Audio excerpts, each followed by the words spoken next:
పరిశుద్ధ గ్రంథం నుండి దేవుని వాక్యం చూసుకుందాం.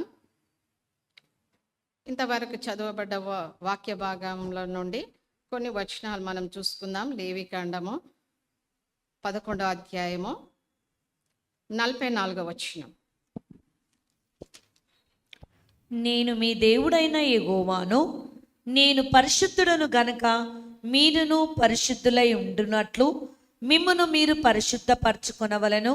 నేల మీద ప్రాకు జీవరాశులలో దేని వలనను మిమ్మును మీరు అపవిత్రపరచుకొనకూడదు.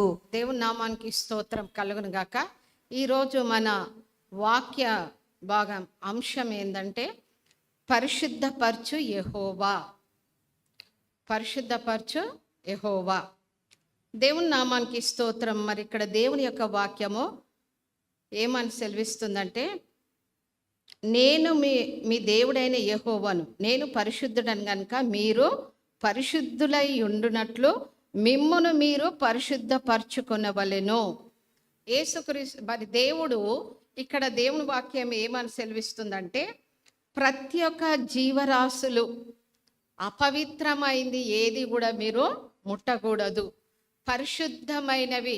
అంటే ఇక్కడ ఈ యొక్క అధ్యాయంలో మరి జంతువులను మరి ఏవి తినాలా, ఏమి తినకూడదు, ఏవి పరిశుద్ధత, ఏవి అపవిత్రత అని దేవుని యొక్క వాక్యం ఇక్కడ సెలవిస్తూ ఉన్నది.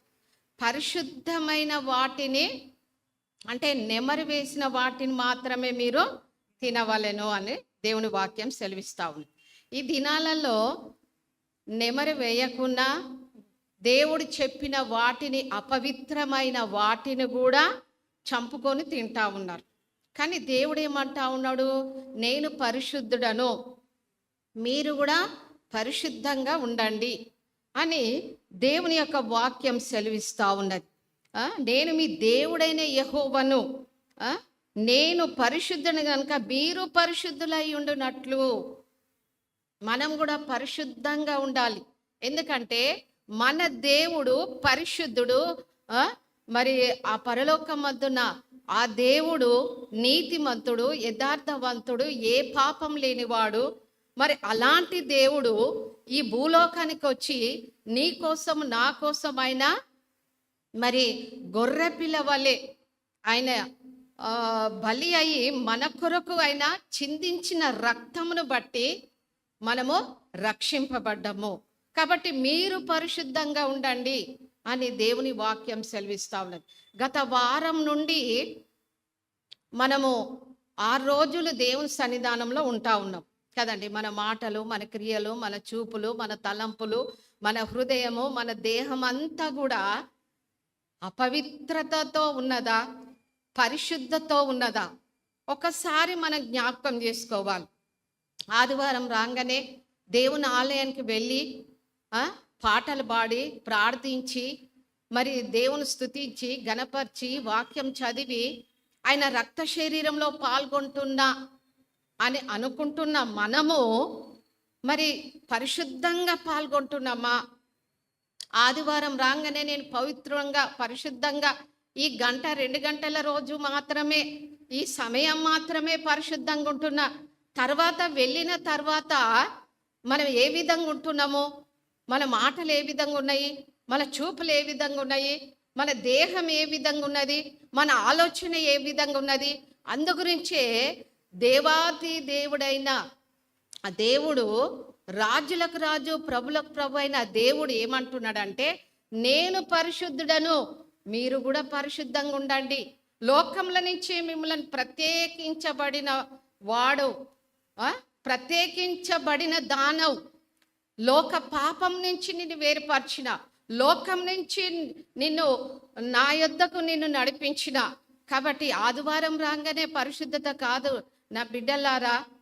మీరు ఎల్లప్పుడూ మీ జీవిత కాలం అంతా కూడా ఏ అపవిత్రత, ఏ పాపం ఉండకుండా మీరు చనిపోయేంత వరకు కూడా పరిశుద్ధంగానే ఉండాలి. మధ్యలో మన కష్టాలు వచ్చినా, బాధలు వచ్చినా, ఆర్థిక సమస్యలు వచ్చినా, కష్టాలు, నిందలు ఏమొచ్చినా కూడా మన పరిశుద్ధత మనం కాపాడుకోవాలి. హల్లెలూయా. దేవుని నామానికి స్తోత్రం కలుగును గాక. అదే లేవికాండంలో 22 అధ్యాయము 33 వచనంలో మనం చూసుకుందాం. నేను మిమ్మును పరిశుద్ధపరచు యెహోవాను, నేను మీకు దేవుడనై ఉండునట్లు ఐగుప్తు దేశంలో నుండి మిమ్మును రప్పించిన యెహోవానని చెప్పుము. దేవుని నామానికి స్తోత్రం నేను మిమ్మును పరిశుద్ధపరచు యెహోవాను, మరి ఐగుప్తు నుండి మిమ్మల్ని రప్పించిన దేవుడను, నేను పరిశుద్ధుడను. దేవుని నామానికి స్తోత్రం కలుగును గాక. ఐగుప్తులో ఇజ్రాయేల్ ప్రజలు బానిసత్వంలో ఎంతో మరి కష్టపడుతూ భయంకరమైన పనులు చేస్తూ ఉన్నారు వాళ్ళు. ఐగుప్తులో ఉన్న ఆ ఫరో రాజు మరి భయంకరంగా ఇశ్రాయేల్ ప్రజల్ని హింసిస్తూ వాళ్ళను భయంకరమైన పనులు చేపిస్తూ ఉన్నాడు. వాళ్ళ యొక్క మూలుగులు, వాళ్ళ యొక్క మొరలు దేవుడు విన్నాడండి. హల్లెలూయా. దేవుడు విని అక్కడ ఆ మోషే అహరోలను మరి దేవుడు వారి మధ్యలో నడిపించి దేవుడు వారి ద్వారా గొప్ప విజయం కలిగించిండు. హల్లెలూయా.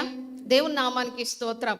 మరి శత్రువులైన మరి ఐగుప్తులు మరి ఆ యొక్క మోషే ప్రార్థించగా ఎర్ర సముద్రంలో పాయలే కదండి. మరి అక్కడ ఇశ్రాయేల్ ప్రజలు సంతోషంగా ఆనందంగా మా దేవుడైన యెహోవాను మేము పూజ చేయడానికి, ఆరాధించడానికి, స్తుతించడానికి మేము వెళ్తా ఉన్నాం. ఎంత సంతోషం. మోషే ముందు నడిపిస్తూ ఉన్నాడు. మరి అనేకులు ఆయనను వెంబడిస్తూ ఉన్నారు. వెంబడిస్తున్న సమయంలో కొంతమంది వెనుక తట్టు తిరిగి చూసిండ్రు. వెనుక తట్టు తిరిగి చూడగానే ఐగుప్తు యొక్క సైన్యం, ఫరో సైన్యం రథాల చేత, గుర్రాల చేత ఎంతో భయంకరంగా ఇశ్రాయేల్ ప్రజలను పోనీయొద్దు, వాళ్ళని పట్టుకోవాలని పరిగెత్తుకొని వస్తూ ఉన్నారు. హల్లెలూయా. అయ్యో మేము చనిపోతామేమో, వాళ్ళు వస్తున్నారని మరి కేకలు, భయము, ఆందోళన వాళ్ళు ఆ విధంగా చేస్తూ ఉన్నారు. ఇశ్రాయేల్ ప్రజలు భయపడతా ఉన్నారు. ఆ విధంగా దేవునికి అన్నీ తెలుసండి. హల్లెలూయా. నీతిమంతుల ప్రార్థన యెహోవా ఆలకించును. ఇశ్రాయేలు పట్ల దేవుడున్నాడు, నీ పట్ల దేవుడున్నాడు. నువ్వు యేసు రక్తమందు కడగబడ్డావు, యేసు బిడ్డవు, నువ్వు ఆయన బిడ్డవు. ఏ సైతానుడు, ఏ దుష్టుడు, ఏ అపవాది, ఏ మంత్రాలు, ఎలాంటి దుష్ట కార్యాలు నిన్ను ముట్టకుండా ఆయన దేవదూతలు నీకు కంచగా ఉన్నాయి. హల్లెలూయా. పరిశుద్ధాత్మ దేవుడు వారి మొరలు విని వాళ్ళని ఆ ఎర్ర సముద్రంలో నుండి నడిపించిండండి. దేవుని నామానికి స్తోత్రం. ఆయన పరిశుద్ధుడు గనుక ఆ యొక్క మొరలు దేవుడు విన్నాడు. ఇశ్రాయేల్ యొక్క మొరలు దేవుడు విన్నాడు గనుక నా బిడ్డలు నశించడానికి ఆయనకి ఇష్టం లేదు. నా బిడ్డలు కష్టంలో ఉండడానికి ఆయనకి ఇష్టం లేదు. బాధలో ఉండడానికి ఆయనకి ఇష్టం లేదు. రోగంలో ఉండడానికి ఆయనకి ఇష్టం లేదు. ఎలాంటి ఇబ్బందులు పడడం ఆయనకి ఇష్టం లేదు. యథార్థమైన మనసుతో మరి ఆయనను సేవిస్తే, ఆయనను ప్రార్థిస్తే దేవుడు నీకు తోడుగా ఉంటాడు. ఆ యొక్క ఇశ్రాయేల్ ప్రజలు ఆ యొక్క ఎర్ర సముద్రంను దాటి వెళ్తున్న సమయంలో ఫరో సైన్యము వచ్చింది. ఆ ఫరో సైన్యము అనుకున్నారు వాళ్ళని పట్టుకొని వాళ్ళని చంపుదాము అని అనుకున్నారేమో కానీ దేవుని బిడ్డలారా ఆ ఎర్ర సముద్రం మధ్యలో రాగానే వాళ్ళు ఏమైపోయినరో మరి సముద్రం యథావిధంగా అయిపోయింది. దేవుని నామానికి స్తోత్రం.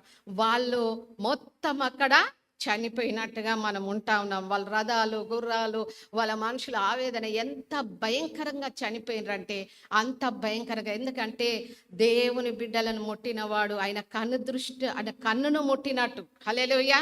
కాబట్టి దేవుడు వారికి తోడుగా ఉండి మరి ఆ యొక్క ఐగుప్తులో నుండి ఇశ్రాయేల్ ప్రజలు నడిపించి మరి ఎంతో అద్భుతాలు చేసిండు అరణ్యంలో. మోషే మరి ఆ యొక్క కానాను పాలు తేళ్లు ప్రవహించే దేశంలో ప్రవేశించలేదంటే ఒక మాట మోషే దేవుడు ఏమన్నాడు, బండతో మాట్లాడు అన్నాడు. కానీ మోషే ఏం చేసిండు, కట్టెతో కొట్టిండు. అంటే చిన్న మాటనే దేవునికి ఇష్టం లేదండి. అందుగురించే మోషే కూడా ఆ యొక్క కానానులో ఆయన ప్రవేశించలేకపోయిండు. కాబట్టి దేవుని బిడ్డలారా, అంత పరిశుద్ధమైన దేవుణ్ణి మనం ఆరాధిస్తున్నాము, ప్రార్థన చేస్తున్నాము, వాక్యం చదువుతున్నాము, సావాసానికి వస్తున్నాము, అంతా బాగానే ఉన్నది. కానీ మన యొక్క దేహాన్ని పరిశుద్ధపరచుకో అంటా ఉన్నాడు. ఎందుకంటే నేను మిమ్మును పరిశుద్ధపరచు యెహోవాను అంటున్నాడు. హల్లెలూయా. ఈ ఆదివారమే కాదు, ఈ శుక్రవారమే కాదు, ఉపవాసం ఉన్నప్పుడే కాదు, దేవుని బిడ్డలారా బ్రతికినంత రోజులు పరిశుద్ధమైన జీవితం కలిగి ఉండాలి. అప్పుడు దేవుడు నిన్ను ఎంతగానో హెచ్చిస్తాడు. దేవుని నామానికి స్తోత్రం. నేను పరిశుద్ధపరచు యెహోవా నేనే. దేవుడు పరిశుద్ధుడు. దేవుడు మానవాతీయుడు. కామ, మరి క్రోధ, లోభ, మోహ, మద, మత్సరము గలవాడు దేవుడు అనబడడు. దేవుని స్వరూపంలో చేయబడిన మానవుడు పాపం వలన పతనమైపోయాను, కానీ దేవుడు మానవుని పరిశుద్ధపరచుటకు ఆశించుచున్నాడు. హల్లెలూయా. దేవుడు ఎలాంటి దేవుడు? మరి ఆయన లోపల ఏ పాపము లేదండి. హల్లెలూయా. మరి దేవుని స్వరూపంలో చేయబడ్డ మానవుడు పాపం వలన పతనమైపోతా ఉన్నాడు. దేవుడు చేసిన ప్రతి మనుష్యుడు ఏం చేస్తా ఉన్నాడండి? పాపంలో పడి పతనమైపోతా ఉన్నాడు కదండి. చెయ్యొద్దన్న పని ఏం చేస్తా ఉన్నారు? చేస్తా ఉన్నారు. మాట్లాడొద్దు, చెడ్డ మాటలు మాట్లాడొద్దు అంటే మాట్లాడుతూ ఉన్నాడు. చెడు చూడొద్దు అంటే చెడు చూస్తూ ఉన్నాడు. చెడు మార్గంలో వెళ్ళకు అని అంటే అలాంటి మార్గంలోనే వెళ్తా ఉన్నారు. కాబట్టి మరి యొక్క కామ, క్రోధం, శోభ, మోహ, మద, మత్సరం గలవాడు మన దేవుడు కాడు. హల్లెలూయా. ఆయన పరిశుద్ధుడు, ఆయన పవిత్రుడు, ఆయన యథార్థవంతుడు, ఆయన అగ్ని జ్వాలల వంటి కనులవాడు. హల్లెలూయా. అంత మంచి గొప్ప దేవుణ్ణి మనం ఆశ్రయించినాం. మనం ఎలాగుండాలండి? పరిశుద్ధంగా ఉండాలి, పవిత్రంగా ఉండాలి. మనను చూస్తే ఈమె దేవుని బిడ్డ అని ఇతరులు సాక్ష్యం చెప్పాలి. కానీ కొంతమంది దేవుని నమ్ముతారు, దేవుణ్ణి ఆశ్రయిస్తారు. నేను దేవునిలో బ్యాప్టిజం తీసుకున్నా, నేను మంచిగానే ఉన్నా కానీ అనుకుంటారు, కానీ వాళ్ళు పాప జీవితంలో ఉంటా ఉన్నారు. ఎందుకంటే దేవునికి మరి సరి అయిన మార్గంలో వాళ్ళు నడుస్తలేరు. ఏదో ఒక చిన్న తప్పు, పాపం వాళ్ళ లోపల ఉంటా ఉన్నది. ఈరోజు దేవుడు నీతో నాతో మాట్లాడుతూ ఉన్నాడు. ఎలాంటి పాపంలో ఉన్నాము, ఎలాంటి అపవిత్రత ఉన్నాము, ఎలాంటి దుష్కార్యంలో మనం ఉన్నాము ఒక్కసారి మనం జ్ఞాపకం చేసుకోవాలా. దేవుని సన్నిధానంలో మనము వచ్చినాం కాబట్టి దేవుని సన్నిధానంలో మనము మరి పరిశుద్ధపరచుకోవాలి. కానీ దేవుడు మానవుని పరిశుద్ధపరచుటకు ఆశించుచున్నాడు. హల్లెలూయా. నిన్ను నన్ను పరిశుద్ధపరచడానికి, మానవులను పరిశుద్ధపరచడానికి, ప్రతి పాపిని పరిశుద్ధపరచడానికి దేవుడు ఆయన మరి సిద్ధపడి ఉన్నాడు. దేవుని నామానికి స్తోత్రము. హల్లెలూయా. ఆయన ఏమంటా ఉన్నాడు? దేవుడు మానవుని పరిశుద్ధపరచడానికి ఆయన ఆశించుచున్నాడు. దేవుని బిడ్డ, ఈరోజు దేవుని ప్రార్థన ఉన్నది, సంఘంలో ఉన్నది, ఆరాధన సమయం ఉన్నది, సావాసము కలిగి దేవుని స్తుతించే సమయం, దేవుని గణపరిచే సమయం. ఈ దినంలో దేవుని సన్నిధానంలో రాకుండా ఎంతో మంది విడిగా వాళ్ళు తిరుగుతా ఉన్నారు. దేవుని సన్నిధానంలో రాకుండా లోకం వైపు చూసి, పాపం వైపు చూసి మరి అనేక వాళ్ళ పళ్ళల్లో మునుగుతా ఉన్నారు.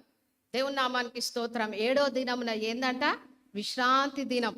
మోషతో అంటా ఉన్నాడు దేవుడు, అందరి ప్రజలకు చెప్పు, ఇశ్రాయేల్ ప్రజలకు, ఆదివారం రోజున ఎవరు పొయ్యి ముట్టియకూడదు. బట్టలు శుభ్రం చేసుకొని దేవుని సన్నిధానంలో వచ్చి కూర్చోవాలి. మనం ఏం చేస్తున్నాము? ఆదివారం రాగానే అయ్యో మరి ఉదయకాలంన లేచి టిఫిన్లు చేసి, చికెన్లు తెచ్చుకొని, మటన్లు తెచ్చుకొని, అన్ని వండుకొని చేసుకొని పెట్టుకొని దేవుని ఆలయానికి వస్తూ ఉన్నాం ఈ యొక్క దినాలలో, ఈ యొక్క రోజున. కానీ మోషే ధర్మశాస్త్రం ప్రకారంగా ఆ దినాలలో ఎవరైతే సంఘానికి రాకుండా మరి అరణ్యంలో ఒకళ్ళు పుల్లలు ఏరుకుంటా ఉన్నారు, కట్టెలు ఏరుకుంటా ఉన్నారు. ఒకళ్ళు వెళ్ళి మోషకు చెప్తా ఉన్నారు, ఆదివారం దినంన పరిశుద్ధ దినము, పవిత్రమైన దినము, విశ్రాంతి దినము, నిన్ను ఆరాధించే దినము కనుక వీళ్ళు మాత్రము అడవిలో కట్టెలు వేరుకుంటా ఉన్నారు, వీళ్ళని ఏమి చేయాలి అని అన్నప్పుడు మోషే అంటాడు, వాళ్ళ రాళ్ళతో కొట్టి చంపేయండి. చూడండి ఎంత భయంకరం. దేవుని సన్నిధానంలో ఆదివారం రాకపోతే రాళ్లతోని కొట్టి చంపడాడు. కానీ ఈరోజు ఈ దినాలలో దేవుడు కృపాకాలంలో ఏది చేసినా ఆయన మనల్ని క్షమిస్తూ ఉన్నాడు, మనల్ని క్షమిస్తూ ఉన్నాడు. కాబట్టి దేవుని బిడ్డలారా, దేవుని సన్నిధానంలో నేను మీ దేవుడైన యెహోవాను, నేను పరిశుద్ధుడిని కనుక మీరు పరిశుద్ధులుగా కావాలను. లేవికాండంలో ఉన్నది కదా, ఇందాక చదివిన వాక్యంలో 11వ అధ్యాయం 44వ వచనంలో అని దేవుడు సెలవిచ్చుచున్నాడు, నేను పరిశుద్ధుడను, నేను మీ దేవుడైన యెహోవాను, నేను పరిశుద్ధుడను గనుక మీరును పరిశుద్ధులు కావాలను అని దేవుడు సెలవిస్తా ఉన్నాడు. దేవుని బిడ్డలారా, మనం ఎంత ధన్యులమండి. ఆదివారం రాగానే దేవుని సన్నిధానంలో వస్తూ ఉన్నాం, శుక్రవారం రాగానే దేవుని సన్నిధానంలో వస్తూ ఉన్నాం, శనివారం రాగానే యూత్ మీటింగ్ బిడ్డలు దేవుని సన్నిధానంలో వస్తూ ఉన్నాం, గృహ కూడికలు జరుగుతూ ఉన్నాయి, అక్కడక్కడ ప్రార్థనలు జరుగుతూ ఉన్నాయి, అన్నిట్లో మనము పాల్గొంటా ఉన్నాం. దేవుని నామానికి స్తోత్రం. మరి ఇక్కడ పరిశుద్ధులగుటకు అనగా మరి శుభ్రంగా స్నానము చేయుటక అంటే పరిశుద్ధులు కావాలని మనం ఏమంటారు, స్నానం చేస్తేనే పరిశుద్ధంగా అవుతామా? ఈ దేహానికి శరీరానికి మనము స్నానం అవసరం కదండి. ఉదయం మనం స్నానం చేయకపోతే, ఒకరోజు స్నానం చేయకపోతే చెమటతో భయంకరమైన స్మెల్ వస్తూ ఉంటుంది. కానీ మరి ఇక్కడ దేవుడు పరిశుద్ధులగుటకు అనగా శుభ్రంగా ఉండటకు స్నానము అవసరం లేదు. దేవుని నామానికి స్తోత్రం కలుగునగాక. స్నానము మరి మన దేహానికి శుద్ధి చేస్తున్నది. హల్లెలూయా. మనం స్నానం చేస్తున్నాం, కానీ మన దేహానికి మన శరీరానికి ఏం చేస్తా ఉన్నది? శుద్ధి చేస్తా ఉన్నది. దేవుని నామానికి స్తోత్రం. శుద్ధి అనగానే దేవుని వాక్యం సెలవిస్తా ఉంది. ఎఫెసీ పత్రిక 5వ అధ్యాయము 27వ వచనం ఒకసారి ఇక్కడ లాస్ట్కు ఉన్నది, ఒకసారి చదవండి. అటువలే క్రీస్తు కూడా సంఘమును ప్రేమించి అది కలంకమైనను ముడతైనను అట్టిది మరి ఏదైనను లేక పరిశుద్ధమైనది గాను నిర్దోషమైనది గాను మహిమగల సంఘముగాను ఆయన తన ఎదుట దాన్ని నిలబెట్టుకొనవలనని వాక్యముతో ఉదక స్నానము చేత దానిని పవిత్రపరిచి పరిశుద్ధపరచుటకై దాని కొరకు తన్ను తాను అప్పగించుకొనెను. చాలండి. దేవుని నామానికి స్తోత్రం కలుగును గాక. ఇక్కడ మరి ఏదైనా లేక పరిశుద్ధమైనదిగా నిర్దోషమైనదిగాను మహిమగల సంఘంగా ఆయన తన ఎదుట దాన్ని నిలబెట్టుకొనవలనని వాక్యముతో, హల్లెలూయా, వాక్యముతో మరి ఇక్కడ ఉదక స్నానం చేత దానిని పవిత్రపరచి, దేనితోనండి?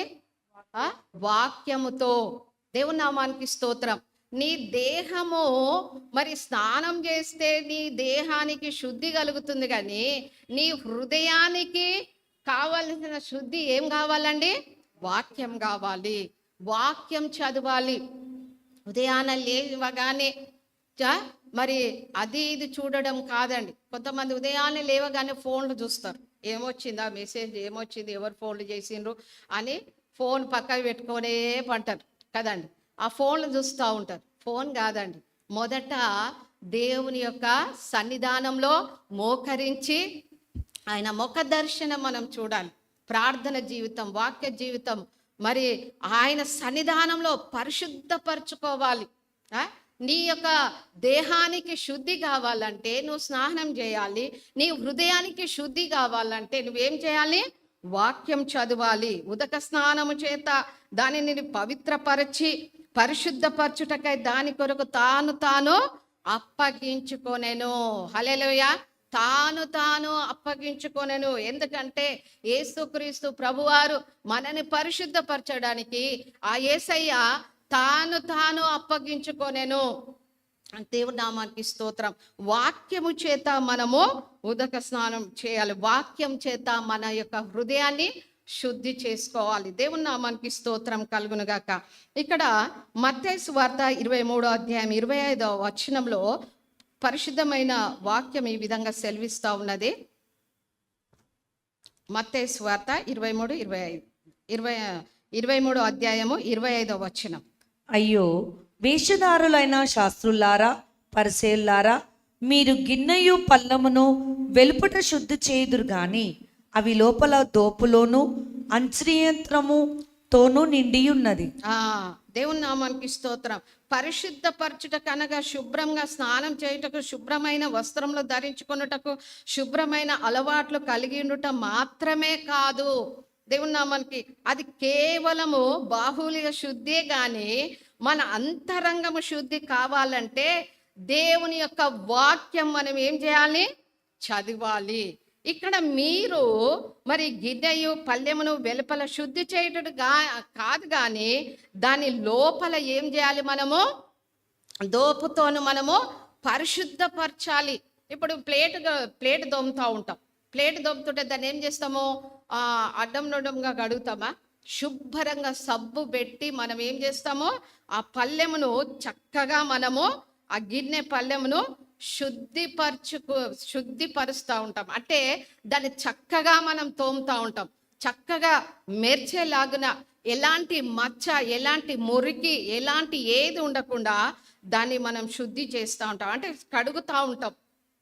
ముందు వాటి లోపల శుద్ధి చేయడి. దేవుని నామానికి స్తోత్రం. దాని లోపల మనం ఏం చేయాలి? శుద్ధి చేయాలి అని యేసుక్రీస్తు ప్రభువారు పరిసయ్యులతో చెప్తా ఉన్నాడు. అక్కడ శాస్త్రులతో హెచ్చరిస్తా ఉన్నాడు. ఈ పరిసయ్యులను, శాస్త్రులను హెచ్చరిస్తా ఉన్నారు. ఎందుకంటే వాళ్ళ లోపల పరిశుద్ధత లేదు, పవిత్రత లేదు.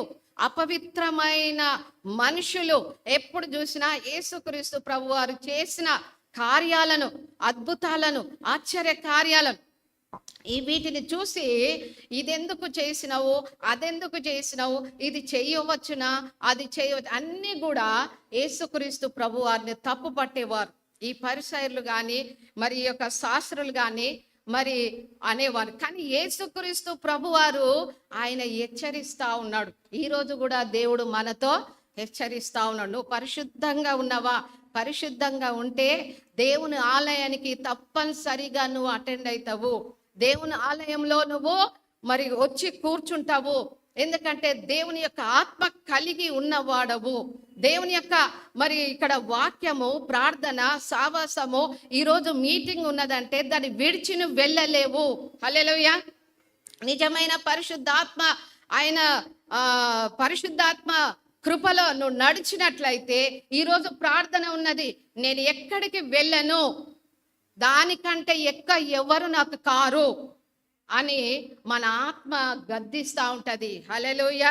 దేవుని నామానికి స్తోత్రం కలుగును గాక. దేవుడు అప్పగించిన పనిని వదిలిపెట్టి ఎంత బంధువులు కానీ, ఎంత ఎవరు స్నేహితులు కానీ, ఎలాంటి కార్యాలు, ఎలాంటి మరి బంధుత్వం ఏది ఉన్నా కూడా మొదట దేవుని స్నానానికి మనము మరి ఆయన స్నానానికి ప్రత్యేకంగా మనం ఇవ్వాలి.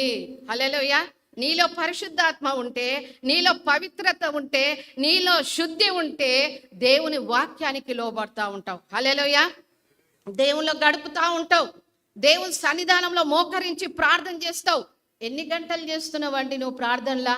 ఎంతగా మొరపెడుతున్నావు? ఎంతగా ఏడుస్తా ఉన్నావు? ఎప్పుడు నీ ఉద్యోగమేనా? ఎప్పుడు నీ పిల్లల కోసమేనా? ఎప్పుడు నీ పండ్ల కోసమేనా? ఎప్పుడు నీ జీవితం కోసమేనా? ఏమి తినాలా, ఏం త్రాగాలా, ఏమి ధరించుకోవాలా, ఏమి చేసుకోవాలా, వీటి కోసమేనా? మన దేహము, మన హృదయము, మన పండ్లు ఇవన్నీ ముఖ్యమైనవి కావు. దేవుని నామానికి స్తోత్రం. ఇవన్నీ ముఖ్యమైనవి కావు.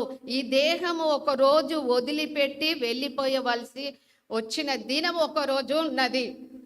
కాబట్టి ఆత్మానుసారమైన జీవితం మనం కలగాలి. దేవుని నామానికి స్తోత్రం. నిజమైన దేవుని బిడ్డవు, దేవుని యందు భయభక్తులు కలిగి ఉంటే పరిశుద్ధాత్మ దేవుని సన్నిధానంలో నువ్వు ఉంటావు. హల్లెలూయా. ఆయనను విడిచి నువ్వు వెళ్ళవు. ఆయనను విడిచి నువ్వు వెళ్ళవు. హల్లెలూయా. పరిశుద్ధాత్మ దేవుని కలిగి నువ్వు జీవించాలి. కాబట్టి దేవుని నామానికి స్తోత్రం. శాస్త్రులతో, పరిసరులతో హెచ్చరిస్తా ఉన్నాడు, నువ్వు పరిశుద్ధంగా ఉండాలి. గిన్నె, ప్లేట్ ఏ విధంగా పరిశుద్ధంగా ఉందో ఆ విధంగా ఉండాలి. ఇర్మియా గ్రంథము 2వ అధ్యాయము 22వ వచనంలో దేవుడు ఇలాంటి ఈ వాక్యంతో దేవుడు మాట్లాడుతున్నాడు. ఒకసారి చదవండి అమ్మా. ఇర్మియా గ్రంథము 2వ అధ్యాయము 22వ వచనం. నీవు క్షౌరముతో కడుక్కొనినను క్షారముతో కడుక్కొనినను ఆ, విస్తారమైన సబ్బు రాచుకొనినను నీ దోషము మరకవలె నాకు కనబడుచున్నది. ఇది ప్రభువగు యెహోవా వాక్కు. చాలండి. అవును, అంతరంగంలో ఈ శుద్ధి ఎంతో ముఖ్యము. అంతరంగంలో ఉన్న శుద్ధి ఎంతో ముఖ్యమండి. పై రూపానికి ఎన్నో రాస్తాం, కడుగుతాం, రుద్దుతాం, పూస్తాం, అన్ని చేస్తాం. పై రూపాన్ని చూస్తారు మనుషులు, పై రూపాన్ని మనుషులు చూస్తారు, కానీ అంతరంగ హృదయాన్ని ఎవరు చూస్తారు? దేవుడు చూస్తాడు. ఆ హృదయం మాత్రమే దేవుడు చూస్తాడండి. నీ హృదయం ఏమున్నదో, ఎలాగున్నదో ఒక్కసారి పరీక్షించుకోవాలి. దేవుని నామానికి స్తోత్రం. మానవుని హృదయం చెడిపోయి పాపంతో మరి దుర్వాసన కొట్టుచున్నది. మన పాపము దోషము నీళ్ళతో సబ్బుతో కడుక్కుంటే పోయేది కాదు. హల్లెలూయా. మానవ యొక్క హృదయం అంట పాపముతో దుర్వాసనతో ఎంతో భయంకరంగా ఉంటా ఉన్నది మానవ యొక్క హృదయం. ఏ సబ్బుతో నువ్వు స్నానం చేపిస్తావు? ఏ సబ్బుతో నువ్వు శుద్ధి అవుతావు? ఈ దినాలలో రకరకాల సబ్బులు వచ్చినాయి కదండి. ఆ సబ్బు రుద్దితే తెల్లగా అవుతాం, ఈ సోపు రుద్దితే తెల్లగా అవుతాము, అది ఇది అని అంటే దేవుడు అవన్నీ కాదండి. దేవుడు ఏమంటా ఉన్నాడు ఇక్కడ, నీవు క్షారముతో కడుక్కొని నన్ను విస్తారమైన సబ్బు రాసుకొని నన్ను నీ దోషము మరకవలే నాకు కనబడుచున్నది. నువ్వు సబ్బుతో దానితో దీనితో ఎంత కడిగినా నీ దోషము నాకు కనబడుచున్నది, మరకవలే కనబడుచున్నది. నిజమే అండి. మరి తెల్ల బట్టల మీద ఏదన్నా తీయో కానీ ఇంకా ఏదన్నా పడుతుంది అనుకోండి, ఆ మరక పోతుందా? పోదు. అట్లనే దేవుని సన్నిధానంలో ఏం కనబడతా ఉందట, నువ్వు ఎంత సబ్బు రాసినా నీ దోషము మరక వలె నాకు కనబడుచున్నది. దేవుని నామానికి స్తోత్రం. మనం దోషం పోవాలంటే ప్రభువారు సెలవిస్తా ఉన్నాడు, యెహోవా సెలవిచ్చుచున్నాను. మరి మన దోషం పోవు మార్గం ఏది? చూడండి ఒకసారి యెషయా గ్రంథము 1వ అధ్యాయం 18వ వచనం చదువుకుందాం. యెషయా గ్రంథము. యెహోవా ఈ మాట సెలవిచ్చుచున్నాడు, రండి మనము వివాదము తీర్చుకొందుము. మీ పాపములు రక్తం వలె ఎర్రవైనను అవి హిమము వలె తెల్లబడును, కెంపు వలె ఎర్రనివైనను అవి గొర్రెబొచ్చు వలె తెల్లవగును. దేవుని నామానికి స్తోత్రం. యెహోవా ఈలాగు సెలవిచ్చుచున్నాడు. దేవుడు ఈ విధంగా మీతో మాట్లాడుతూ ఉన్నాడు. ఆయన మాట్లాడుతూ ఉన్నాడు. ఏ విధంగా మాట్లాడుతూ ఉన్నాడు? రండి మన వివాదము తీర్చుకుందాము. మీ పాపములు రక్తము వలె ఎర్రనివైనను అవి హిమము వలె తెల్లబడును. రండి మనమందరము దేవుని సన్నిధానంలో కూడుకొని ప్రార్థన చేసుకుందాము. మన పాపములు పోవడానికి, మన దోషములు పోవడానికి, మనం చేసిన ప్రతి అతిక్రమం పోవడానికి, ఇవన్నీ పోవడానికి రండి మనము కూడుకొని దేవుని సన్నిధానంలో మరి ప్రార్థన చేద్దాము. రండి మన వివాదములను తీర్చుకుందాము. మీ పాపములు రక్తము వలె ఎర్రనివైనను అవి హిమము వలనే తెల్లగాగును. ప్రార్థన. రండి, అందరు రండి, దేవుని సన్నిధానంలో రండి, పరిశుద్ధ స్థలంలో రండి, ఆయన మందిరానికి రండి, దేవుని సన్నిధానంలో రండి. ఎందుకంటే మన పాపములు రక్తము వలె ఉంటా ఉన్నాయి. అవి పోవాలంటే హిమము వలె మనం దేవుని సన్నిధానంలో గడిపితే ఏమవుతుందంట? హిమము వలె తెల్లబడును. దేవుని నామానికి స్తోత్రం. నువ్వు పాపం చేసినవా? వారమంతా నువ్వు ఎవరినైనా తిట్టినవా? ఎవరి మీదనైనా సనిగినవా? ఎవరి మీదనైనా గునిగినవా? ఎవరినైనా ప్రేమిస్తలేవా? ఎవరినైనా ద్వేషిస్తున్నావా? ఒక్కసారి నీ హృదయం మీద చెయ్యి వేసుకొని నువ్వు పరిశుద్ధంగా ఉన్నావా? హల్లెలూయా. దేవుని నామానికి స్తోత్రం. ఇతరులను దూషిస్తున్నావా? ఇతరులను ఏలిపెట్టి చూపిస్తున్నావా? నువ్వు ఇట్లున్నావు, నువ్వు అట్లున్నావు. ఫస్ట్ నీ హృదయం. ఒక్క వేలు నిన్ను ఇతరులను చూపిస్తే 4 వేలు మనకు చూపిస్తున్నాయండి. హల్లెలూయా. మొదట నువ్వు పరిశుద్ధంగా ఉండు. అప్పుడు దేవుడు నీ పరిశుద్ధత చూసి దేవుడు నీ ప్రార్థన ఆలకిస్తాడు. దేవుని బిడ్డలారా, దేవుని సన్నిధానంలో ఏడుస్తూ ప్రార్థన చేయాలి, మొరపెడుతూ ప్రార్థన చేయాలి, ఆయన పాదముల దగ్గర పడి ప్రార్థన చేయాలి, ఆయనను గోజాడాలి, అడగాలి.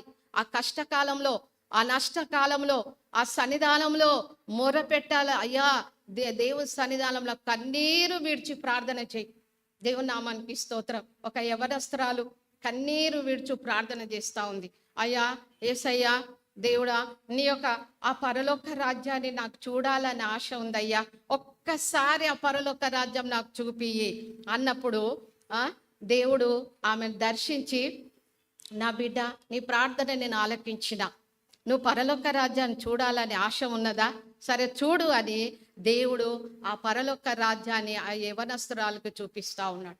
దేవుని నామానికి స్తోత్రం. ఆ పరలోక రాజ్యంలో బంగారు మేడలు, బంగారు మరి దారులు ఎంతో పరిశుద్ధంగా, పవిత్రంగా, ఎంత సంతోషంగా, ఆనందంగా గానాల చేత స్తుతి గానాలు దేవుని మహిమపరుస్తూ కోట్లాది దూతలతో ఆయనను మహిమపరుస్తా ఉన్నాడు. ఆ యొక్క యవనస్తురాల దర్శనం చూసి, బిడ్డ, నువ్వు కూడా పరిశుద్ధంగా ఉండు, మీ కొరకే ఆ స్థలాలను నేను సిద్ధపరచడానికి అక్కడ నేను వెళ్ళిన, మీ హృదయంలను కలవరపడనీయకుడి అని పరిశుద్ధమైన గ్రంథంలో, నిజమే యోహాను సువార్తలో 14వ అధ్యాయంలో మరి రాయబడిన, చదవకండి. కాబట్టి మీ హృదయములను కలవరపడనీయకుడి. దేవుడు మన కోసం ఆయన పరలోక రాజ్యానికి వెళ్ళిండు. ఎందుకు వెళ్ళిండు? మన కోసానికి. అక్కడ ఆ మేడలు, ఆ బంగారు రాజ్యాలు, మొదట ఆయన యొక్క రాజ్యాన్ని, నీతిని మనం మొదట వెతకాలి. హల్లెలూయా. ఈ లోకంలో నీకు ఇల్లు లేకపోవచ్చు, ఈ లోకంలో నీకు ఉద్యోగం లేకపోవచ్చు, ఈ లోకంలో సరి అయిన ఆహారం లేకపోవచ్చు, సరి అయిన వస్త్రాలు లేకపోవచ్చు, సరి అయిన ఆశ్రయం లేకపోవచ్చు. కానీ సొంత ఇండ్లున్నా కూడా రెంటుకున్నట్లే బిడ్డ. శాశ్వతమైన లోకం ఇది కాదు. మా కూతురు ఒకరోజు అన్నది, ఆమె కాలేజీకి అంటే స్కూల్ టైంలో చిన్నగుండే మా పాప కేజీ హై స్కూల్ పోయినప్పుడు తన ఫ్రెండ్స్ అన్నారంట, కేజియా, మీరు రెంటుకున్నారా, మీది ఓన్ హౌసా రెంట్ హౌసా అని అంటే, ఏమో నాకు తెలియదు, మా మమ్మీని అడిగి చెప్తాను అని అన్నాడు. మా మమ్మీని అడిగి చెప్తాను అని అన్నది. అంటే మా కేజీ వచ్చి ఒకరోజు, మమ్మీ, మనది ఓన్ హౌసా రెంట్ హౌసా అంటే, నేను ఎందుకు వచ్చిందమ్మా ఈ మాట అంటే, మా ఫ్రెండ్స్ అడుగుతున్నారు మమ్మీ అని.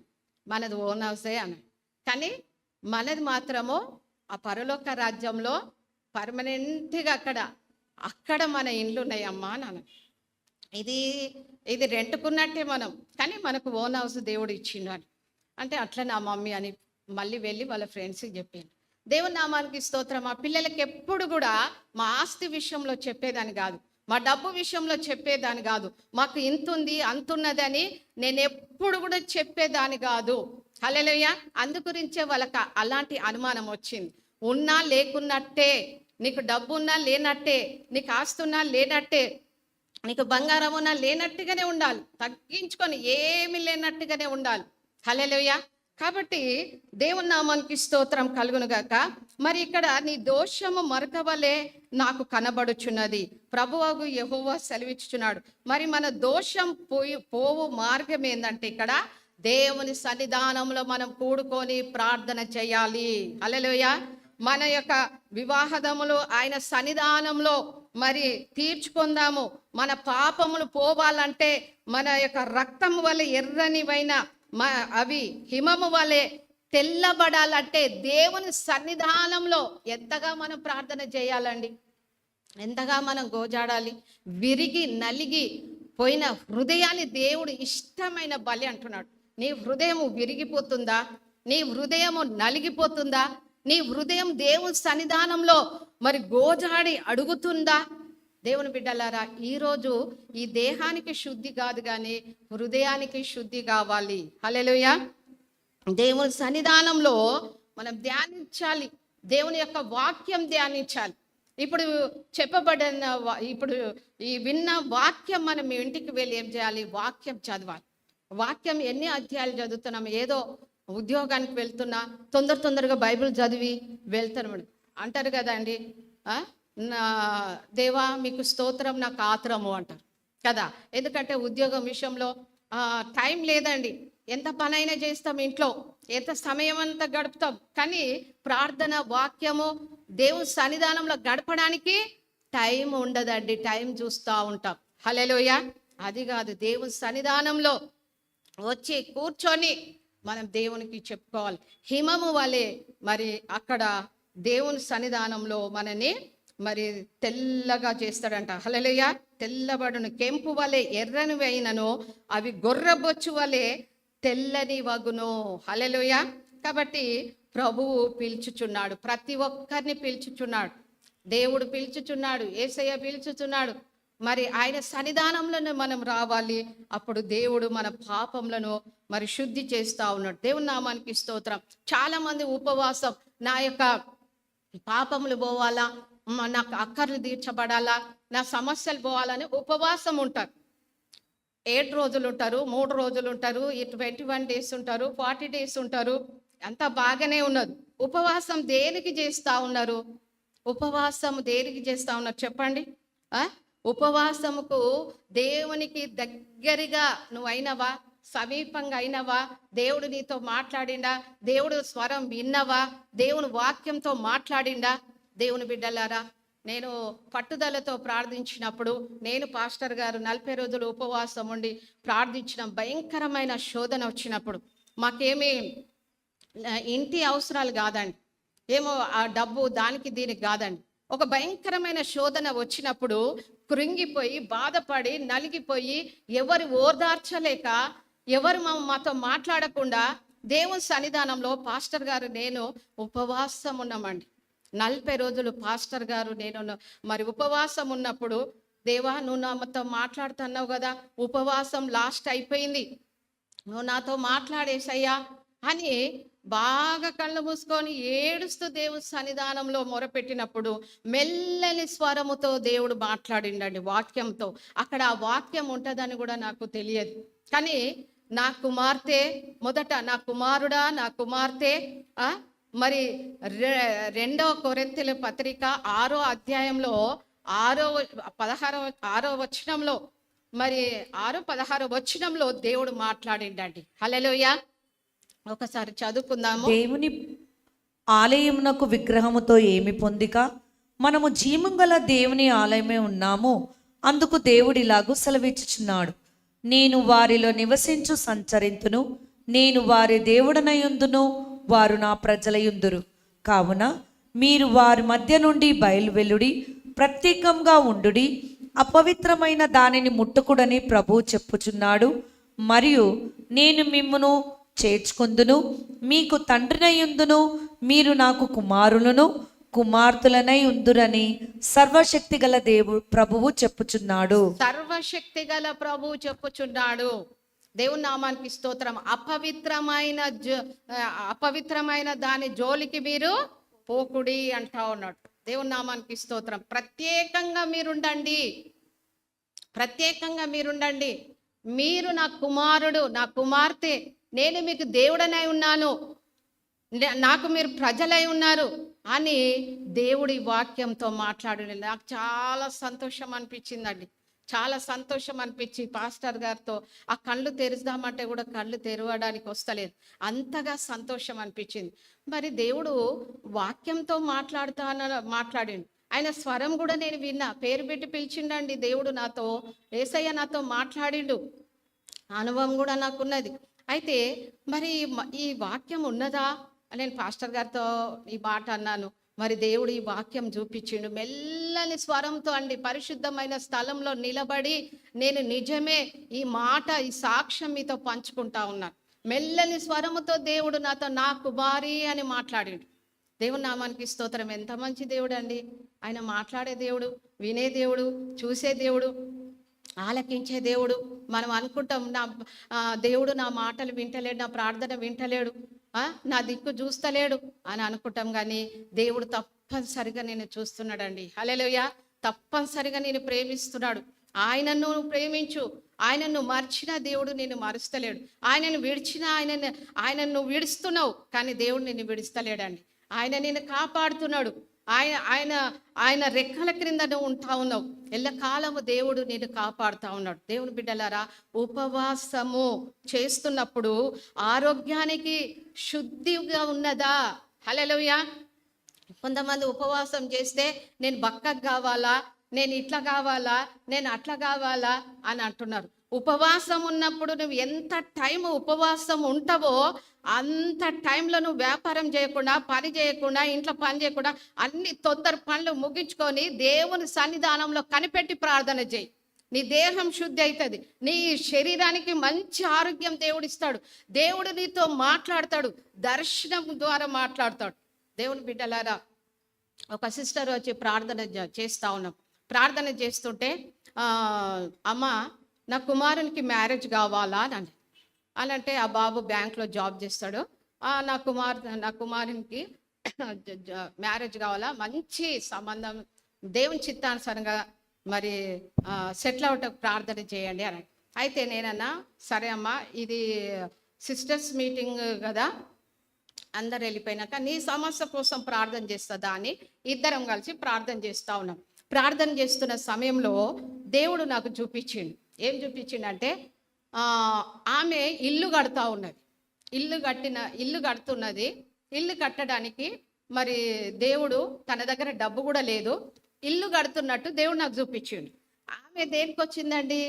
కుమారుని మ్యారేజ్ కోసం వచ్చింది. కొడుకు పెళ్లి కావాలా, మంచి సంబంధం రావాలని వచ్చింది.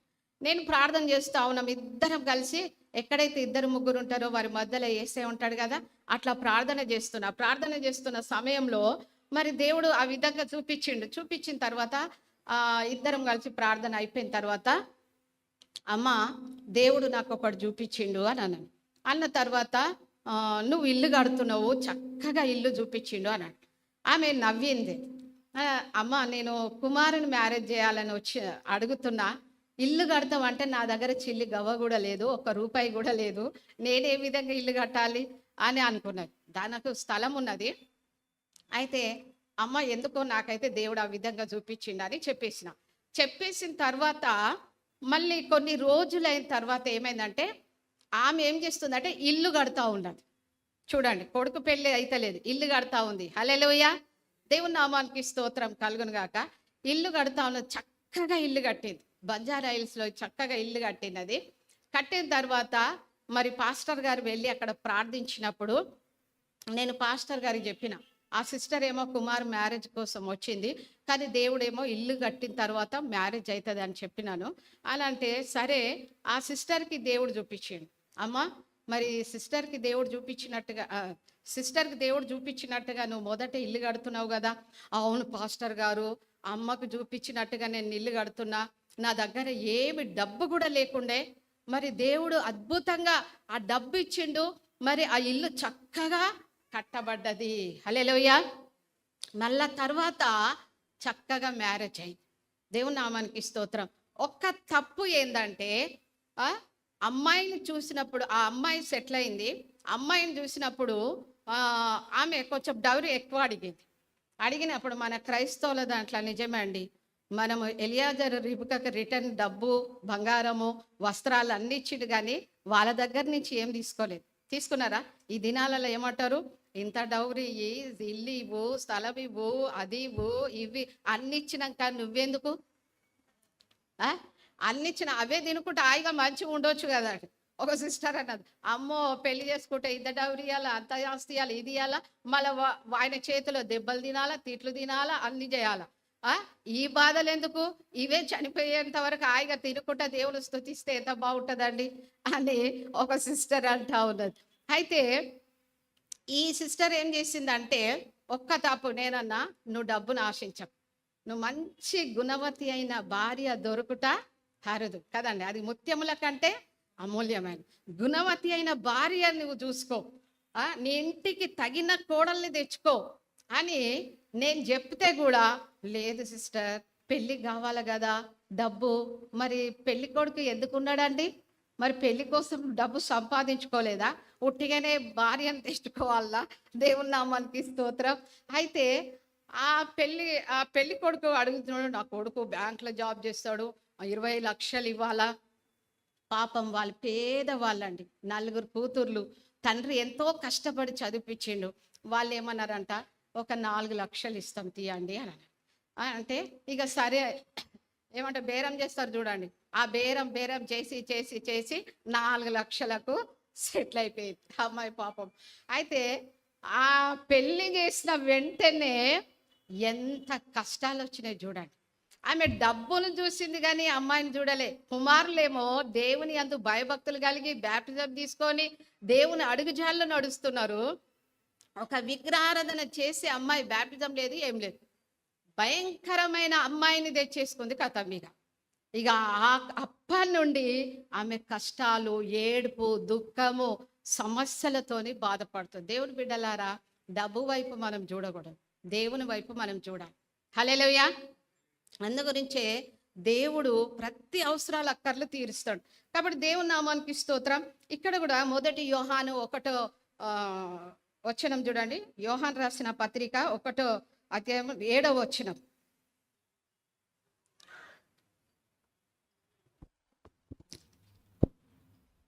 అతని మూలముగా అందరూ విశ్వసించినట్లు అతడు ఆ వెలుగును గూర్చి సాక్ష్యమిచ్చుటకు సాక్షిగా వచ్చెను. దేవుని నామానికి మొదటి యోహాను 1వ అధ్యాయము 7వ వచనం.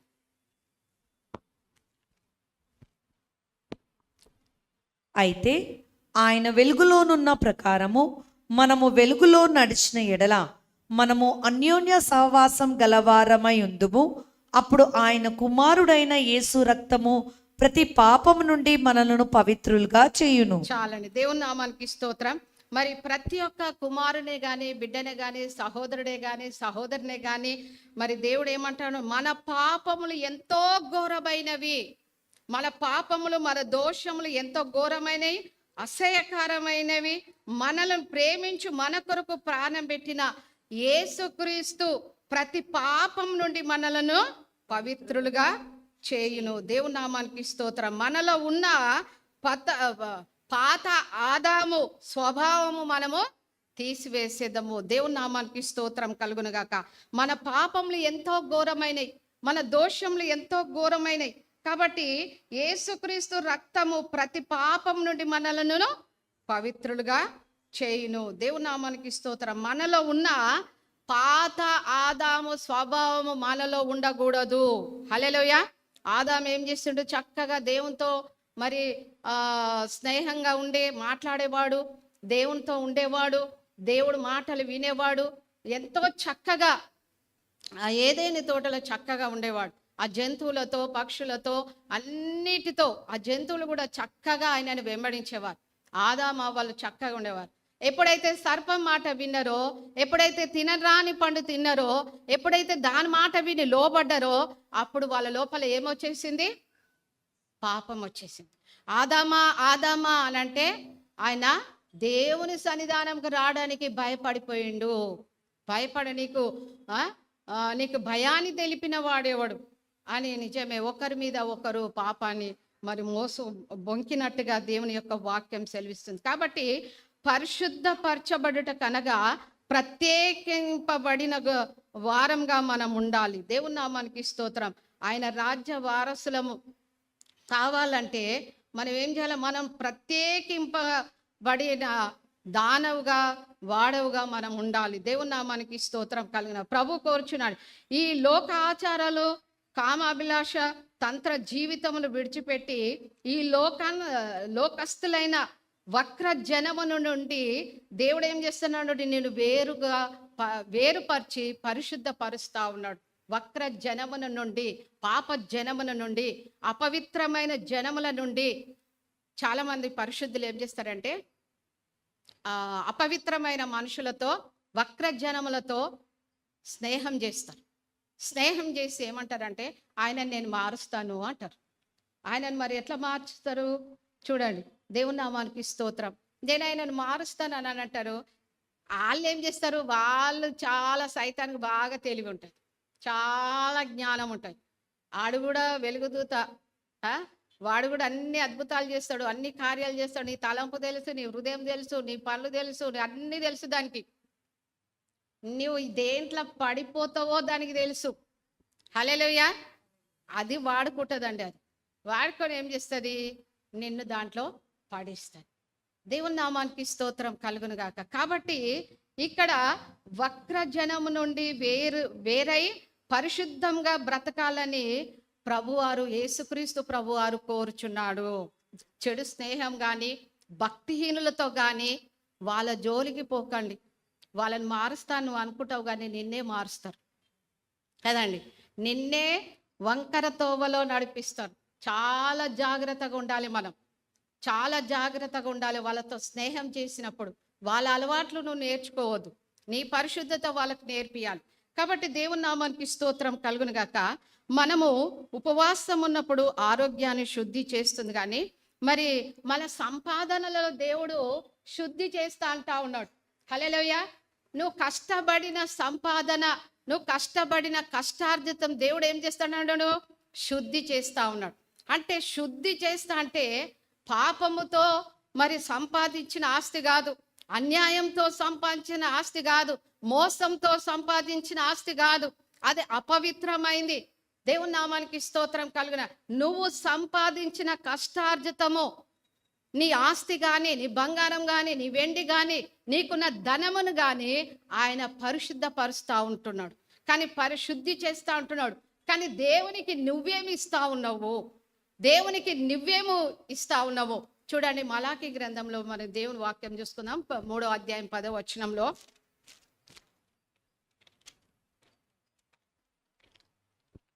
నా మందిరంలో ఆహారం ఉండునట్లు 10వ భాగమంతయు మీరు నా మందిరపు నిధిలోనికి తీసుకుని రండి. దీన్ని చేసి మీరు నన్ను శోధించిన ఎడల నేను ఆకాశపు వాకిళ్లను విప్పి పట్టజాలనంత విస్తారంగా దీవెనలు కుమ్మరించదనని సైన్యములకు అధిపతియగు యెహోవా సెలవిచ్చుచున్నాడు. దేవుని నామానికి స్తోత్రం కలుగును గాక. మరి ఆయన మందిరంలో మనం ఏం తీసుకురావాలంట? నా మందిరంలో ఆహారం ఉండినట్లు 10వ భాగమంతయు మీరు నా మందిరమును నిధులలోనికి తీసుకొని రండి. దీని వేసి మీరు నన్ను శోధించిన ఎడల నేను ఆకాశపు వాకిళ్లను విప్పి పట్టజాలనంత విస్తారమైన దీవెనలను కుమ్మరించదనని సైన్యములకు అధిపతి అగు యెహోవా సెలవిచ్చుచున్నాడు. దేవుని నామానికి స్తోత్రం కలుగును గాక. మరి దేవుని యొక్క సన్నిధానంలో మనము దొంగిలించుచున్నాము. ఇక్కడ పైన కూడా ఉన్నది, ఈ జనులందరూ నా యొద్ద దొంగిలించుచున్నే ఉన్నారు, మీరు శాస్త్రులై ఉన్నారా? దేవుని నామానికి స్తోత్రం. దేని విషయంలో దొంగిలించుచున్నాము? దేని విషయంలో మోసం చేస్తున్నాము? దేని విషయంలో అన్యాయం చేస్తున్నాము? దేవుడు అంటా ఉన్నాడు, నీ యొక్క దశమ భాగము నా మందిరములో ఆహారం ఉండునట్లు వాటిని తీసుకొని రండి, ఒట్టి చేతులతో రాకండి అంటున్నాడు. హల్లెలూయా. దేవుని నామానికి స్తోత్రం కలుగును గాక. ఒట్టి చేతులతో. ఒక సిస్టర్ ఏం చేశారంటే చాలా కష్టంలో ఉన్నది, చాలా కష్టంలో ఉండి ఆమె ఫ్రైడే మాత్రం ఎక్కువ వచ్చేది. అయితే ఫ్రైడే సండే వచ్చేది. తన యొక్క భర్త కూడా దూరం అయిపోయిండు, 3 కుమారులు, వాళ్ళు చదువుతున్నారు. చాలా కష్టంలో భర్తతో శ్రమ, పిల్లల దగ్గర పెట్టుకొని పోషిస్తూ మరి ఉంటా ఉన్నది. ఆ సిస్టర్ ఏం చేసిందంటే కొన్ని రోజులు వస్తున్నది. అయితే ఆ సిస్టర్ ఏం చేసింది తెలుసా? మామూలుగా ఒట్టి చెయ్యి ఇట్లా పెట్టేదంట.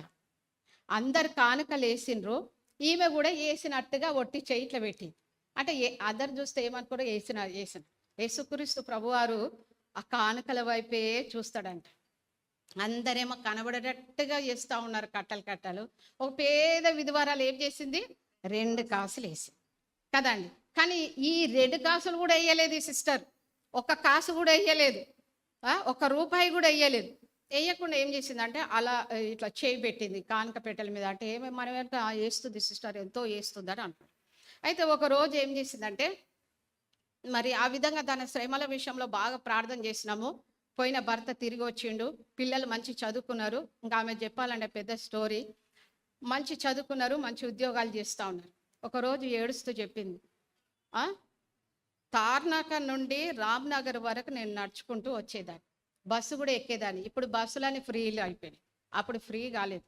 నేను ఒకడు కోరిన, ప్రభా శుక్రవారం అందరు సిస్టర్స్ వస్తారు, ఆదివారము అందరు సిస్టర్స్ బ్రదర్స్ వస్తారు, పాపం వాళ్ళకి ఆటో ఖర్చులు బస్సులు ఖర్చులు ఎంతో ఉంటాయి అని ఉంటేనే ప్రార్థన చేసిన. నిజంగా దేవుడు మొర విని బస్సులు ఛార్జ్ లేకుండా చేసిడు. హల్లెలూయా.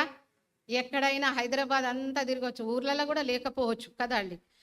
ఎంత మంచి దేవుడు మార్గాలను సరళం చేసినాడు, పోవచ్చు రావచ్చు. ఒక సిస్టర్ అండి, ఎక్కడ పోయినా అంటే కరీంనగర్ పోయినా, ఎక్కడ పోయినా అంటే మెదక్ పోయినా, బస్సు ఫ్రీ కదక్క, అంత తిరిగి వస్తున్నా అని ఆ సిస్టర్ చెప్తా ఉన్నది. అదే విధంగా ఆమె అక్కడి నుంచి ఇటు వరకు కాలినడకతో వచ్చింది. మళ్ళీ ఏం చెప్పిందంటే, సిస్టర్ నీకు నేను ఎప్పుడు చెప్పలేదు, నేను కానుకలు కూడా వేసేదాడి కాదు అని ఆమె నోరిప్పి చెప్పింది. దేవుని నామానికి స్తోత్రం. అలాంటి యొక్క హృదయాన్ని దేవుడు తనను చూసి తనని ఎంతగానో ఆశీర్వదించిండు. హల్లెలూయా. కుమారుల మ్యారేజ్ అయింది, కుమారులకు మంచి ఉద్యోగం దొరికింది, ఒక కుమారుడు దుబాయ్లో ఉన్నాడు. మరి అన్నీ కూడా దేవుడు ఆశీర్వదించాడు. చక్కటి ఇండ్లు ఇచ్చిండు, చక్కటి కోడళ్ళని ఇచ్చిండండి. చక్కగా ఆశీర్వదింపబడ్డది, దీవింపబడ్డది. దేవుని నామానికి స్తోత్రం. ఏమీ లేని టైంలో దేవుడు, నువ్వు ఒట్టి చేతులతో వచ్చినా కూడా నేను దేవుడు దీవిస్తాడండి. హల్లెలూయా. కాబట్టి మనము ఒట్టి చేతులతో వస్తే దీవిస్తాడని ఇంట్లో డబ్బు పెట్టి ఒట్టి చేతులతో వచ్చి కూర్చుంటే ఏమవుతుంది? ఆ డబ్బు ఏమవుతుంది తెలుసా? ఎలకలు కొట్టేస్తాయి, లేకపోతే చీమ పడుతుంది, ఏదైనా ఖర్చు అయిపోతుంది కదండి. మనకున్న దాంట్లో నుండి మనం ఏం చేయాలి? దశమ భాగం దేవునికి ఇవ్వాలి, కృతజ్ఞత కానుక దేవునికి ఇవ్వాలి.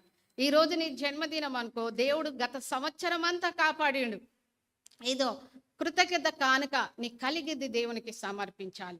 అందు గురించే దేవుడు అంటా ఉన్నాడు ఇక్కడ, నా మందిరంలో ఆహారం ఉండునట్లుగా, ఇక్కడ చాలా చక్కగా ఉన్నది చూడండి, నా మందిరంలో ఆహారం ఉండునట్లుగా 10వ భాగం అంతా మీరు నా మందిరమును నిధిలోనికి తీసుకొని రండి. దీన్ని చేసి మీరు నన్ను శోధించిన ఎడల నేను ఆకాశపు వాకిళ్లను విప్పి పట్టజాలనంత విస్తారంగా దీవెనలు కుమ్మరించదనని సైన్యములకు అధిపతియగు యెహోవా సెలవిచ్చుచున్నాడు. దేవుని నామానికి స్తోత్రం. పట్టజాలని దీవెనలు నీకు కావాలనా? ఎంతమంది కావాలండి? దేవుని దీవెనలు ఇట్లా లేపుతాయి, ఇట్లనే వస్తాయి. ఇట్లా లేపండి. హల్లెలూయా. చేతులు ఉన్నాయి కదా, ఇట్లా లేపండి. అంతగా దేవుడు ఆశీర్వదిస్తాడు, అంతగా దేవుడు హెచ్చిస్తూ ఉంటాడు. హల్లెలూయా. దేవుని దీవెనలు ఎంత గొప్పయండి, ఎవ్వరు ఆపలేరు. నీకు ఉద్యోగము, నీకు కారు, ఇల్లు, బంగారము, వెండి సమస్తము దేవుడు ఇస్తూ ఉంటాడు. పక్కవాడికి ఏమొస్తుంది? కుళ్ళు వస్తుంది. అమ్మో ఉండి ఉండి ఈమె ఏం చేసింది? ఇల్లు కొన్నది, ఉండి ఉండి బంగారం కొంటుంది, కారు కొంటుంది అని నీ సొంత పొల్లకి ఏమొస్తుంది? జైలసి వస్తుంది, కుళ్ళు వస్తుంది, అసూయ వస్తుంది కదా. అప్పుడు నా చెల్లె ఈ విధంగా దీవింపబడుతుంది, నా అక్క ఈ విధంగా దీవింపబడుతుంది, నా అన్న ఈ విధంగా దీవింపబడుతాడు, వీళ్ళని ఎట్లా చేయాలనో అట్లా చేయాలి, పరిశాన్ చేయాలని ఇక మంత్రగాళ్ళ దగ్గరికి పోతారు కదా. చాలా భయంకరంగా. సొంత పొలు ఒక్క కడుపులో పుట్టిన అక్క చెల్లెళ్ళకే ప్రేమ లేదండి, అన్నదమ్ములకే ప్రేమ లేదు. అక్క ఎదుగుతుంటే చెల్లెల కోపం, చెల్లె ఎదుగుతుంటే అక్క కోపం. ఇలాంటివి ఉండకూడదండి. దేవుని సన్నిధానంలో మనం దశమ భాగము మనం దేవుని సన్నిధానంలో సమర్పిస్తే దేవుడు మనల్ని ఆశీర్వదిస్తాడు. అప్పుడు నీ యొక్క సంపాదన అంతా కూడా దేవుడు ఏం చేస్తాడు? పరిశుద్ధపరుస్తాడు. హల్లెలూయా. ఇంకోటి, క్షమాపణ యొక్క హృదయం నీకు కావాల. క్షమాపణ అంటే నీ బంధువులు, వాళ్ళని కూడా పరిశుద్ధపరుస్తాడు. నీ బంధువులే కానీ, నీ స్నేహితులే కానీ, నీ అత్తమామలే కానీ, నీ తల్లిదండ్రులనే కానీ, నీ భార్యనే కానీ, నీ భర్తనే కానీ నువ్వేం చేయాలి? వాళ్ళను ప్రేమించాలి. హల్లెలూయా. వాళ్ళను క్షమాపణ యొక్క హృదయం నీకు కలిగి ఉంటే దేవుడు నిన్ను క్షమిస్తూ ఉంటాడు. గతం ఎప్పుడో చేసిన పాపాన్ని నువ్వు మనసులో పెట్టుకొని, ఆ మనసులో పెట్టుకున్న ఆ పాపమంతా ఇతరులను నువ్వు తిడితే ఏమే దేవుడు క్షమిస్తాడా అండి? దేవుడు క్షమిస్తాడా? వదిలేసేయాలి. హల్లెలూయా. నీ యొక్క క్షమాపణ దేవుడు ఏమంటున్నాడు? రెండో దొంగను ఏం చేసిండు? క్షమించిండు కదా. మరి మనం కూడా క్షమాపణ కోరాలా? మరి క్షమాపణ బుద్ధి కలిగి ఉండాలి. అక్కనో, తమ్ముడో, చెల్లెనో, అమ్మనో, బంధువులో నీకు ఇష్టం లేని వారు నీ దగ్గరికి వచ్చి ప్రైజ్ అలాడ్ చెప్తే ఇట్లా అని చెప్తారు కదా అండి. ప్రైజ్ అలాడ్ అంటే ప్రైజ్ అలాడ్ చెప్పరు. దేవుని బిడ్డలారా, నీ బంధువులనంట శుద్ధి చేస్తాడంట దేవుడు. హల్లెలూయా. ఎప్పుడు? నీ క్షమాపణ యొక్క హృదయం కలిగి ఉండాలి. అనుకోవాలా, బాగా కొట్టుకోండి, బాగా తిట్టుకోండి, మళ్ళీ ఏం చేయాలి? తెల్లవారు వరకు బాగా అక్క ప్రైజ్ అలాడ్ అని. చిన్నపిల్లలు అట్లనే చేస్తారండి. హల్లెలూయా. బాగా కొట్లాడతారు కదండి. ఇక్కడ అక్క పిల్లలు, ఇక్కడ తమ్ముడు పిల్లలు, లేకపోతే ఇక్కడ తమ్ముడు పిల్లలు, ఇక్కడ అక్కడ వాళ్ళు ఏం చేస్తారు? గొడవ పెట్టుకుంటారు. గొడవ పెట్టుకోగానే ఈమె పోయి అంటది, ఏందే నా కొడుకుని అట్లా అంటావా అంటే, ఏమవే నా బిడ్డని ఇట్లా అంటావా? చిన్న చిన్న గొడవలలా పెద్దల వరకు వచ్చేస్తాయి. ఇక తిట్టుకుంటారా, నీకు అట్లా చేసినా ఇట్లా చేసినా ఇది పెట్టినా అది పెట్టినా అంటారు. దేవుని బిడ్డలారా, వస్తాయి, రావని కావు. అనుకోండి, చెడ్డ మాటలు మాట్లాడుకోకండి, అనుకోండి, అనుకోండి, తిట్టుకోండి, చేయండి, కానీ మళ్ళీ తెరవరాడు. ప్రేజలాడక్క, ప్రేజలాడు చెల్లి, అమ్మ ప్రేజలాడు, ఇట్లా అనుకోండి. అప్పుడు దేవుడు క్షమిస్తాడు కదండి. అదే మనసులో పెట్టుకొని మనము దాన్ని హృదయంలో పెట్టుకొని దాన్ని వెంబడించకండి, అది సైతాను బుద్ధి. పరిశుద్ధత జీవితము శుద్ధి చేయుచున్నది. దేవుని నామానికి స్తోత్రం. లాస్ట్ ఒకటి చెప్పి నేను ముగిస్తాను. మొదటి పేతురు పత్రిక 1:14 చూడండి. నేను పరిశుద్ధుడనై ఉన్నాను గనక మీరును పరిశుద్ధులై ఉండుడని వ్రాయబడి ఉన్నది. చాలండి. పరిశుద్ధత వేరు, పరిశుద్ధత వేరు. పరిశుద్ధత బాహుల్య సంబంధమైన వాటిని క్లీన్గా దేవుడు చేస్తూ ఉన్నాడు వాక్యం చేత. పరిశుద్ధ ఆత్మ సంబంధమైన వాటిని శుద్ధి చేస్తూ ఉన్నది. దేవుని నామ, నేను పరిశుద్ధుడు కనుక మీరు కూడా పరిశుద్ధులై ఉండుడి. వాక్యమై ఉన్న ప్రభు సెలవిస్తున్నాడు. పరిశుద్ధ జీవితం కలిగి ఉండుట చాలా ముఖ్యమైనది. దేవుని నామానికి స్తోత్రం. కాబట్టి మనం పరిశుద్ధంగా పవిత్రంగా మనం ఉన్నట్లయితే దేవుడు కాపాడుతూ ఉంటాడు, ఆశీర్వదిస్తాడు. దేవుడు గొప్ప కార్యాలు, అద్భుత కార్యాలు, ఆశ్చర్య కార్యాలు దేవుడు మన పట్ల చేస్తూ ఉన్నాడు. కాబట్టి దేవుని నామానికి స్తోత్రం కలుగునుగాక. మనము దేవుని సన్నిధానంలో పరిశుద్ధంగా ఉండాలి. ఎందుకంటే పరిశుద్ధ యెహోవాను, అంటే దేవుడు పరిశుద్ధుడు, ఆయన పరిశుద్ధుడు కనుక నేను మిమ్మల్ని పరిశుద్ధపరుస్తానని ఆ యెహోవా దేవుడు అంటా ఉన్నాడు. దేవుని బిడ్డలారా, నిన్ను పరిశుద్ధపరచాలంటే నువ్వు మొదట దేవుని సన్నిధానంలో పరిశుద్ధుడుగా, పరిశుద్ధురాలుగా నువ్వు ఉండాలి. నీ మాటలో, క్రియలో, నీ దేహం అంతా కూడా పరిశుద్ధంగా ఉండాలి. ఒకటి శరీరానికి పరిశుద్ధంగా కాదు, మన హృదయానికి పరిశుద్ధత. ఇందాక నేను చెప్పిన ప్రతి మాట కూడా మీరు జ్ఞాపకం పెట్టుకోవాలి.